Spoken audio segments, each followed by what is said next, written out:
Selamat datang kembali di pembahasan kita. Kali ini kita mau fokus ke satu bab spesifik nih dari buku David Rosen, 99 Strategi Negosiasi. Bab 29 ya. Betul, bab 29. Tentang delay of game tactics. Nah, itu dia. Taktik mengulur waktu. Anda pasti pernah kan ngerasa negosiasi kok alot banget, sengaja dilambatin gitu sama lawan? Nah, ini kita kupas nih cara ngadepinnya. Iya, ini sering terjadi memang. Buku ini kan sumbernya dari negosiator Wall Street ya. Taktiknya katanya lugas, bahkan cenderung keras. Iya, Rosen memang dikenal begitu. Nah, bab 29 ini fokusnya kalau lawan pakai kelambatan sebagai senjata. Gimana kita bisa ngenalinnya, terus yang penting nangkalnya gimana?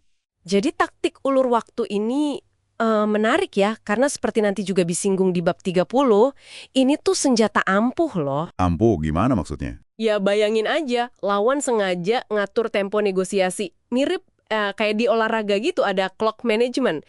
Tim sengaja main lambat buat habisin waktu atau rusak ritme lawan. Oh, oke, paham. Tujuannya ya bisa macam-macam. Bikin kita bingung, ganggu strategi kita, uji kesabaran, atau ya nunggu kondisi pas buat mereka. Jadi ini bukan cuma nunda biasa, tapi manuver strategis. Iya, jadi semacam perang psikologis gitu ya, bikin kita jadi hilang fokus atau momentumnya hilang gitu. Tepat, persis kayak gitu. Oke, nah bab 29 ini kan bilang kita jangan diam aja. Tapi caranya gimana? Rosen bilang kita harus siap meniup peluit pelanggaran. Keras lagi. Wah, ini kedengarannya agak konfrontatif ya.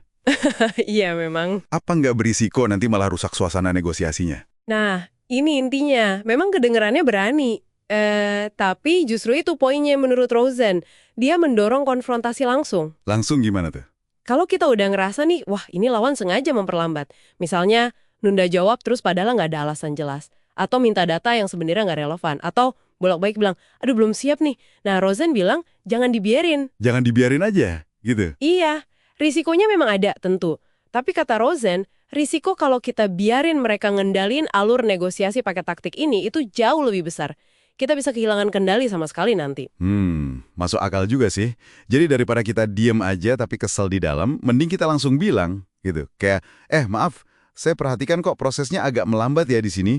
Bisa kita kembali ke pokok bahasan, gitu kali ya? Tepat sekali, itu dia intinya. Langsung aja call them out, istilahnya. Paksa mereka tentukan sikap. Call them out ya? Iya, nggak usah ragu tunjukin kalau kita ngenalin permainannya dan kita nggak mau ikut main gitu. Ini kayak kita nyalain lampu sorot ke taktik mereka. Biar kelihatan gitu ya? Betul, ini maksa mereka buat ya antara balik serius negosiasi atau malah jadi makin jelas kalau mereka memang ya belum niat capai kesepakatan sekarang. Intinya, kita rebut lagi kendali tempo sama agenda pembicaraan. Wah, ini jadi menarik banget kalau kita ingat. Kan tadi Anda sempat sebut, bab 30 itu justru bahas cara pakai taktik ulur waktu buat keuntungan kita sendiri. Nah, itu dia. Jadi ini benar-benar kayak pedang bermata dua ya. Kita harus jeli kalau dipakai lawan, dan berani tegur sesuai bab 29 ini, tapi di sisi lain, ini juga senjata yang ada di gudang negosiator. Persis. Harus tahu kapan dipakai lawan, dan kapan mungkin kita bisa pakai, meskipun bab 30 bahasannya nanti ya. Tapi fokus bab 29 ini di pertahanannya dulu. Oke, sip. Baiklah, jadi kalau dirangkum nih poin kunci dari bab 29 ini, jangan pasrah deh kalau lawan sengaja ngulur-ngulur waktu. Jangan jadi korban pasif. Ya, kenali polanya, nunda nggak jelas, minta data aneh-aneh lagi, kelihatan nggak siap, terus dan jangan takut buat secara tegas nyikapinya. Biar negosiasi jalannya ikut irama kita, bukan kejebak permainan mereka. Dan kalau kita lihat gambaran besarnya ya, ini semua kan soal menguasai proses negosiasi.